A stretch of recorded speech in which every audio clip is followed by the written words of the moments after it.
Hi, it's Heather from Spiritual Signage. Today's topic is not about license plates or signs. It's actually about something that's near and dear to my heart because it is about my heart. 11 years ago today, I had my third open heart surgery at the University of Virginia Medical Center, where they had saved my life back in October of 2014. That near-death experience deserves a video of its own, so I will be doing that video in the future. But for now, I want to stay on the topic of my open heart surgeries. I was born without the pulmonary valve back in 1965 when they didn't know what to do with a kid like me. I was not to play sports, which was not easy being the fourth child of 6 in an athletic family, but I did what I had to do, which was to not do sports. So I didn't see it as a big inconvenience per se. I saw my congenital heart defect as an opportunity, even as a young child, as an opportunity to go within. So once a year, my mom and I would take the train into New York City and go to Cornell Medical Center to see my cardiologist, Dr. Catherine Ehlers. I absolutely adored her, and I was devastated years later when she retired. But every year we would take the train from Greenwich into Grand Central Station and get over to Cornell Medical, go to my appointment.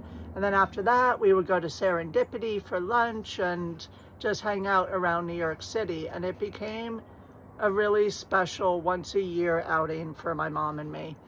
It wasn't until 1974, when I was 9 years old, that I underwent my first open heart surgery at New York Cornell Medical.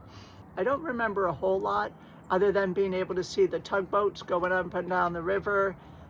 I remember they had this little doll that they used to show me how the surgery was going to go. She was kind of like a Raggedy Ann, and the doctors and nurses were great. I was in the hospital for 2 weeks.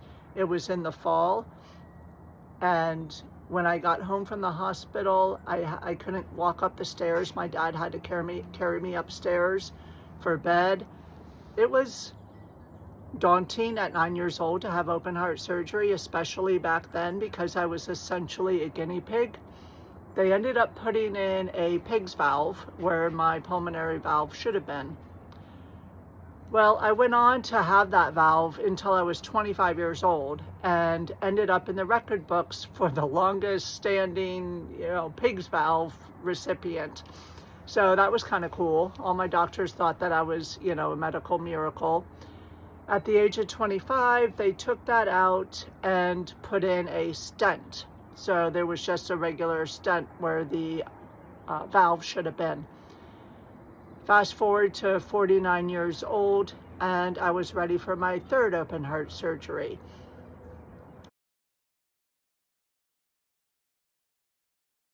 "11 years ago today, I had my third open heart surgery at the University of Virginia Medical Center. I just come off 2 months of staying at home on IV antibiotics, and now I was facing 2 months of recovery from open heart surgery.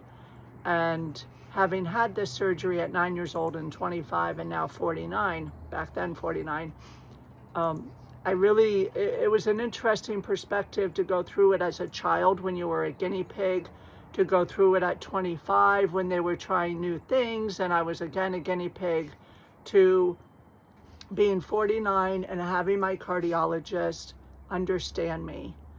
He knew I was athletic. He knew I loved to hike. He knew everything. And he said, "Heather, this surgery is going to be more of a performance enhancing surgery than anything else. What you think is normal right now is not normal." I said, I get it, because I had hiked my favorite mountain, Humpback Rock, in the Blue Ridge Mountains, a few months earlier, and it was hard for me, and it shouldn't have been. And I went home and recovered for the 2 months, so that brought me into March. In May, I went and did that Humpback Rock hike again. I couldn't believe how much easier it was. So Dr. Battle was absolutely right. It ended up being more of a performance enhancing surgery. So the near-death experience saved my life, what they did for me at UVA Medical, and the IV antibiotics. The open heart surgery just brought it to a whole nother level. So I could not go under the surgery until the infection in my heart was healed and gone. It really taught me about the value of my friends. It taught me about, most of all, why am I still here? When you have a near-death experience and undergo your third open heart surgery, you cannot help but wonder, why am I still here? And I don't ask myself that every day anymore, of course. There have been many reasons that I can see why I'm still here. But until you have a situation such as that, which I know many of you have had your own similar types of situations that completely change your perspective on things. But it's certainly when it, boom, happens overnight. I mean, I woke up that morning with the morning of my near-death experience with a heart rate of 257 beats per minute. And it was so instantaneous. Everything changed at a flip of a switch. Sometimes it's more gradual, but in this case it was boom, overnight. Even though it was a condition I had my whole life, I certainly didn't expect that to happen.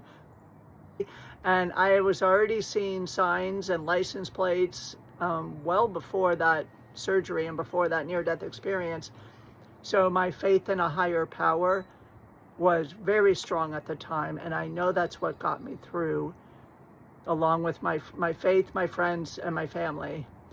My mom asked me, what can I do for you during this time, you know, while I was in the hospital? I said, the biggest thing is making sure my dogs are taken care of, because that's all I wanted, was to go home to my dogs. If you've had a similar type situation, especially if you've had a near-death experience, I would love to hear your comments. Or if you have a congenital heart defect or know somebody, 1 in 100 kids are born with a congenital heart defect. That's pretty amazing. I am now 60 years old, and there are many who were born in 1965 who didn't make it as long as I did. And that makes you stop and think. So I hope you enjoyed the story and that you have a wonderful day, and thank you for listening. Please like, share, and subscribe if you want to hear more.